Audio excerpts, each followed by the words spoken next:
Saturday. Masadukayo wanasema lazima ikuwe siku ya Jumamosi. And they have their own governing laws. Na pia kuna ile sheria ambayo inawaongoza. Hallelujah. Hallelujah. But when the Christ came, lakini wakati Kristo alikuja, died, akakufa, resurrected on a Sunday, akafufuka siku ya Jumapili, then Petero said, kisha Petero akasema, the day that my Father, Creator, resurrected, siku ambayo baba yangu Baba wangu wamefufuka, that is when the church was inaugurated. ile siku ambayo kanisa ilizalishwa. Hallelujah. Hallelujah. And he said, Na akasema, from today on, kuanzia siku leo pendelea, worship on Sunday, ibada ni siku ya Jumapili, when the Messiah resurrected. wakati Masia alifufuka. Hallelujah. Hallelujah. Praise the Lord. Bwana Yesu asifiwe. Now, Sasa Sauli Sauli still breathing murder. bado wanapumua uwaji na mauti.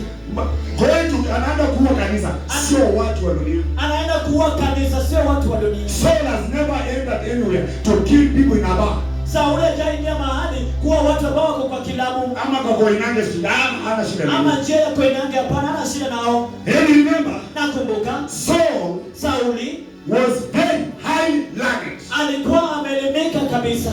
Zaidi, Alielimika zaidi matters of theology. masuala ya theology Up to PhD. hadi ile shahada ya udaktari. Alikuwa msomi sana. Alikuwa msomi kabisa. He knew everything. Alijua kila kitu. Was very sharp in mind. Alikuwa na akili ambayo ni ya elimu kabisa. So, ground all the laws governing of the governing council. Sauli alijua sheria zote ambayo ilikuwa inawaelekeza. In other words, you could call Saul a walking constitution. Kwa maneno mengine ungeita Sauli katiba inayotembea. He knew everything. Alijua kila kitu. But, Lakini and again, na tena Sauli was in good churches of Pharisees. alikuwa kwa hizo madhehebu ya Mafarisayo. Even Agrippa Na Agripa has given Saul a letter amempatia Sauli barua to go and kill ili aende akawaue wale watu wanaabudu katika Pentecostal church, wale watu ambao wanaabudu katika kanisa la Pentekoste Damascus. kule Damaski. But my point is only one. Lakini shida yangu ni moja. Really murderer. Bado napumua uwaji Adoni move. Anaenda na watu. na naenda na watu. When he was really murderer, Alipokuwa napumua mauaji, connect back to Isaiah chapter 9. linganisha na kitabu cha Isaya sura ya 9. Biblia ni tabu. Hallelujah. Hallelujah. As I prepare worship.